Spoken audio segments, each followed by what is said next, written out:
الرحمن الرحیم نحمده ونصلی ونسلم علی رسولہ الکریم۔ ذی الحج کے یہ جو چند ایام ہیں ان کے بارے میں ایک دو ضروری باتیں ذکر کرنی ہیں۔ ذی الحج کی 8 تاریخ کو لوگ منی جاتے ہیں اور منی میں قیام کرتے ہیں جو حاجی حضرات ہیں۔ 9 تاریخ کو عرفہ جاتے ہیں اور وقوف عرفات کرتے ہیں، اور 10ویں تاریخ کو قربانی کرتے ہیں، رمی کرتے ہیں اور پھر قربانی کرتے ہیں۔ لوگوں کو سمجھانے کے لیے، کچھ اس کی فضیلت بتانے کے لیے بعض روایات میں اور بعض جگہوں پر ان دنوں کا نام رکھ دیا گیا۔ جیسے 8 ذی الحج جو کل ہے، 8 ذی الحج ہمارے ہاں کل ہے، سعودی عرب میں آج گزری ہے، تو یہ 8 ذی الحج کو یوم الترویہ کہتے ہیں۔ یوم الترویہ مطلب یہ ہے کہ اس دن اونٹوں کو لوگ پانی وغیرہ پلا کے رکھ دیتے تھے، کیونکہ عرفات وغیرہ کی طرف پانی نہیں ملتا تھا۔ نہر زبیدہ تو کھودی گئی تھی، اس نے ایک زمانے تک کام بھی کیا، لیکن عرفات کے اندر لاکھوں لوگ ہوتے ہیں، ایک وقت میں سب تک پانی پہنچانا آج کے زمانے میں بھی کافی مشکل کام ہے۔ آج کے زمانے میں بھی تقریباً عصر کی نماز کے بعد سے پانی کی کمی ہونا شروع ہو جاتی ہے، تو اس زمانے میں تو ویسے ہی بہت زیادہ کہ لوگ صبح فجر سے پہنچ جاتے ہیں اور رات دیر تک وہاں رہتے ہیں، تو لوگ 8 ذی الحج کو ہی پانی پلا دیتے تھے جانوروں کو، اور اونٹ کو پانی پلاتے تھے، اور اونٹ اپنا پانی سٹور کر لیتا تھا اپنے اندر، تو اس وجہ سے اس کو یوم الترویہ کہنا شروع کر دیا۔ 9 ذی الحج کو چونکہ یوم عرفات میں لوگ قیام کرتے تھے، تو اس مناسبت سے اس کو یوم العرفہ کہنا شروع کر دیا گیا، اور 10 ذی الحج کو قربانی کرتے ہیں تو اس کو یوم الاضحیٰ یا یوم الضحیٰ کہنا شروع کر دیا گیا۔ تو یاد رکھیں ان دنوں کے نام ان دنوں کی تاریخ کے ساتھ جڑے ہوئے ہیں، یعنی 8 ذی الحج جب ہوگی تو اسی کو یوم الترویہ کہیں گے، 9 ذی الحج جب ہوگی اسی کو یوم عرفہ کہیں گے، 10 ذی الحج ہوگی تو اسی کو یوم اضحیٰ کہیں گے۔ اس سے ہٹ کے نہیں معاملہ چلے گا۔ آج کے زمانے میں چونکہ ایسے بہت سے لوگ ہیں جن کے نہ کوئی باقاعدہ استاد ہیں، اگر استاد ہیں تو وہ گلاسکو یونیورسٹی کے یہودی حضرات ہیں، تو یہ بات بہت شدت کے ساتھ مشہور کی جا رہی ہے کہ یوم عرفہ کی فضیلت وہ ہے جو سعودی عرب کی تاریخ ہے، یعنی تہجد کی فضیلت وہی ہے جو سعودی عرب میں ہوتی ہے، پاکستان میں تو وہ فجر ہو چکی ہوتی ہے، تو پھر اس کی فضیلت ہمیں نہیں ملنی چاہیے جی۔ فجر کی نماز وہاں پر جب ہوتی ہے تو ہمارے ہاں بھی پھر فجر کی نماز اسی وقت میں ہونی چاہیے، تو چلے ہمارے ہاں تو ہو جائے گی، امریکہ میں تو اس وقت دوپہر کا 12 بج رہے ہوتے ہیں، تو اس وقت وہاں پر فجر کیسے ہوگی؟ ہمارے ہاں چلو 8-9 بجے ہم فجر پڑھ لیں گے، اگر ایسی لوگوں کی بات کو مانا جائے۔ چنانچہ ایک بہت بڑی کنفیوژن قائم کر دی جاتی ہے، جیسے ہمارے ہاں کل 8 ذی الحج ہے، پرسوں 9 ذی الحج یعنی منگل کو 9 ذی الحج ہے، اور تو پیر کے دن کو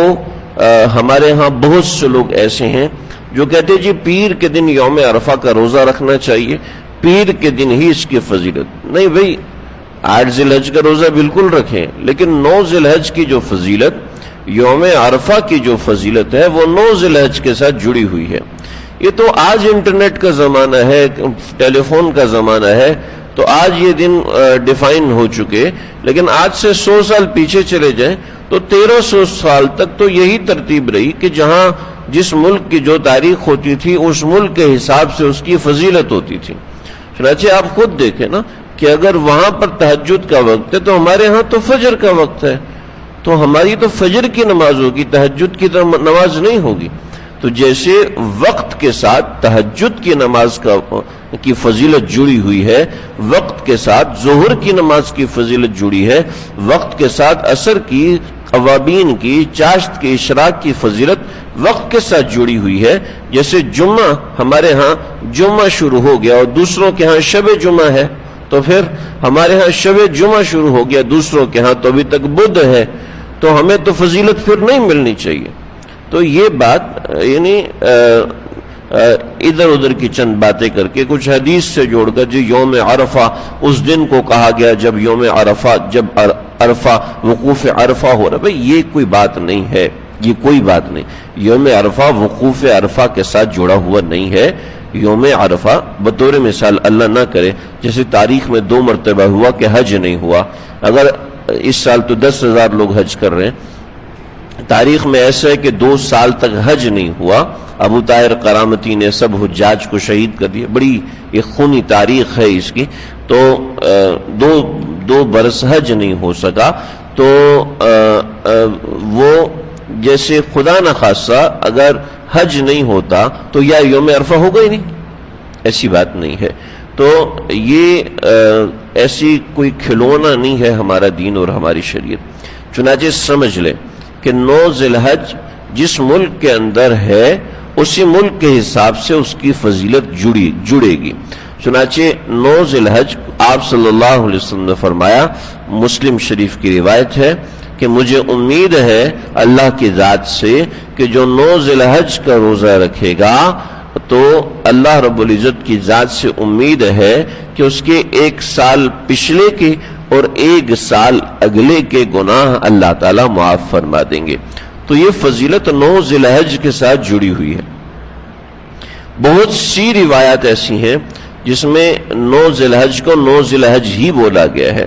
عام طور پر 9 ذی الحج کو یوم عرفہ کے نام سے بولا گیا، یوم عرفہ سے جوڑا گیا، تو وہ اس لیے جوڑا گیا کہ اس وقت یہ ایک ہی تاریخ تھی اور یہ چیزیں کوئی ایسی ڈیفائن نہیں تھی، لیکن یہ سب بات ایک انسان کامن سینس ہو تو اس سے انسان کو سمجھ میں آ جاتا ہے۔ چنانچہ آج کل ایسی کنفیوژنز پیدا کی جا رہی ہیں، ایسی پریشانیاں پیدا کی جا رہی ہیں کہ 9 ذی الحج جو ہے وہ سعودی عرب کے حساب سے اس کی فضیلت ہوگی، اس لیے کہ اس کو یوم عرفہ کا، تو یوم عرفہ اسی حساب سے کا۔ یوم ترویہ کو 8 ذی الحج کے حساب سے جوڑا، یوم عرفہ کو 9 ذی الحج کے حساب سے جوڑا۔ چنانچہ فضیلت وقت کے ساتھ ہے۔ چنانچہ جب وہاں پر یوم الضحیٰ ہے تو 10 ذی الحج کو یوم الضحیٰ کہتے ہیں، تو 10 ذی الحج کو یوم الضحیٰ کس کے حساب سے کہا جائے گا؟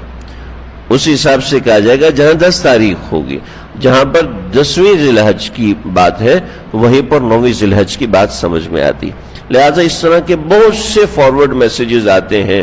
اور ایک فرقہ ہے جو باقاعدہ اس کی کمپین چلاتا ہے، باقاعدہ اس کے حوالے دیتا ہے، اس کی کوئی حقیقت نہیں ہے، اس کی کوئی اہمیت نہیں ہے، لہٰذا یہ بات بنیادی طور پر سمجھ لیجیے۔ اللہ سمجھنے کے عمل کرنے کی توفیق عطا فرمائے۔